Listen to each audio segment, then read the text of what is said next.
In this video, I'm going to show you 5 reasons why you should side with Drakka over Yarra in Horizon Forbidden West. We'll explore what happens when either leader is put into power, and I'll make my case why Drakka is the much better leader. Keep watching to see it all. What's up everyone, Big Dan here. I make videos about RPGs and action games like Mass Effect, Dragon Age, and Horizon.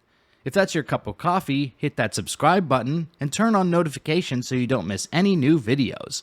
Without further ado, let's dive right in. During the quest, The Gate of the Vanquished, Aloy is asked to mediate a conflict between 2 rival leaders in the Tenakth Desert Clan.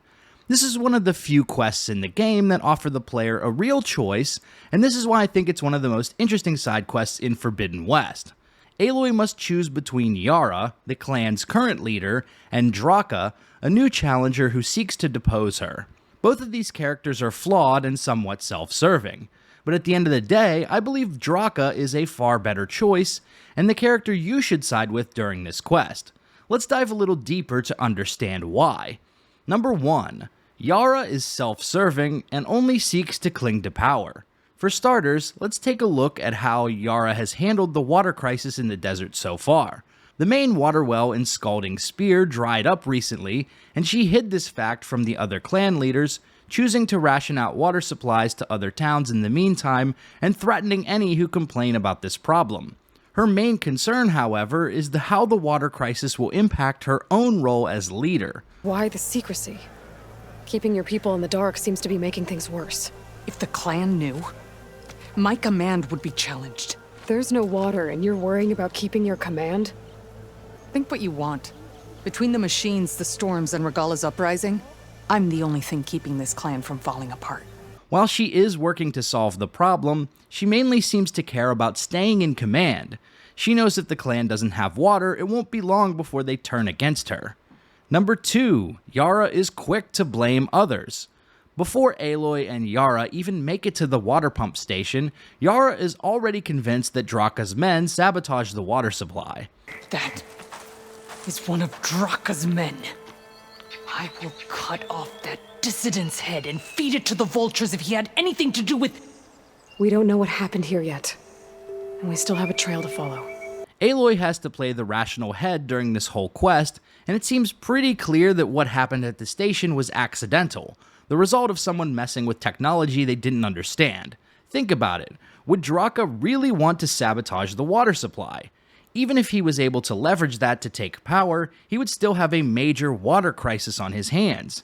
While it is clear that he wants to take command away from Yarra, I don't think he would deliberately sabotage the water supply to do so. It's clear that none of the Desert Clan even understand how their water source works. They treat it like a magical, self-restoring water source without understanding the pump station and pipe system that delivers water to them. But Yarra is paranoid about losing power, so she is quick to blame the whole thing on Drakka. You're the one who sabotaged the wound in the first place. You're lucky we were able to fix it, or your head would already be on a spear.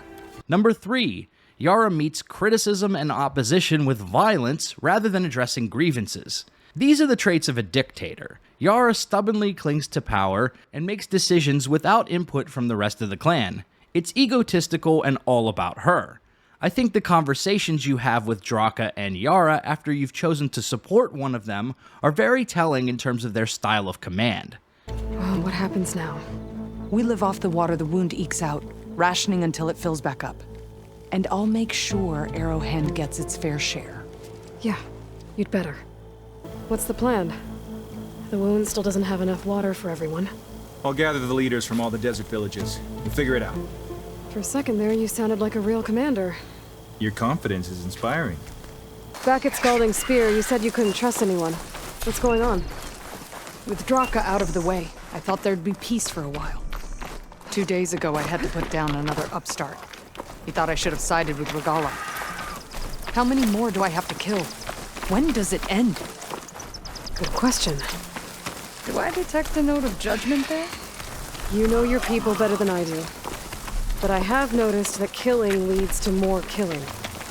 It's always been the way of the desert. Yeah. But should it be? You alright? You seem a little down. Guess so. Turns out that more power means more problems.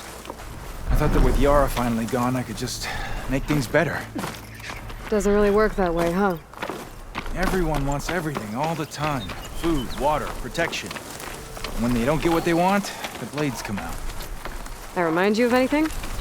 Yeah, me with Yarra. I get it. Okay, you made your point.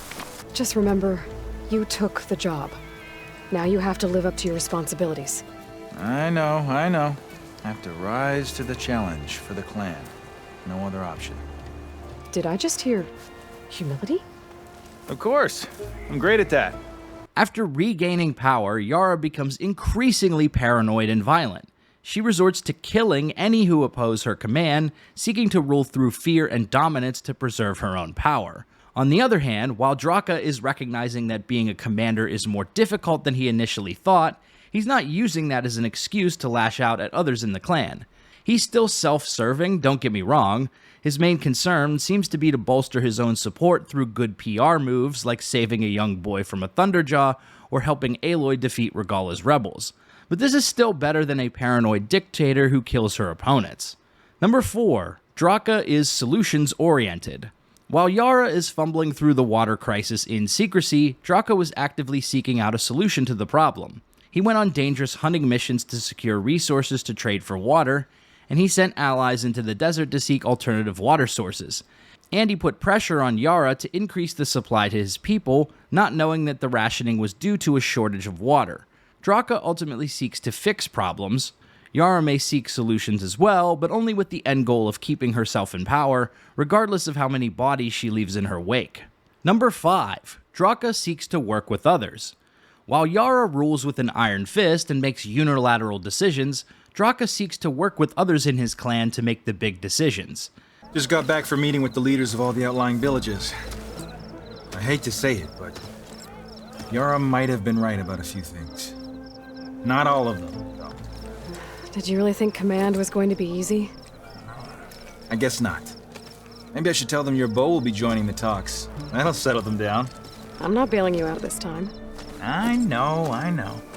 Doing so is difficult, as other clan leaders are quick to make threats if their demands aren't met. But Drakka doesn't shy away from this. He continues to build his own base of support and cooperate with the rest of the clan to ensure the survival of the group. At the end of the day, while Drakka is far from perfect, he's clearly better suited for leadership than Yarra, and that's why you should side with him and put him in charge of the Desert Clan. So there you have it, why you should side with Drakka over Yarra in Horizon Forbidden West. If you like this video, be sure to subscribe to Big Dan Gaming for more Mass Effect and Horizon videos. Shout out to all the channel members for supporting my content. Until next time, this has been Big Dan. I should go.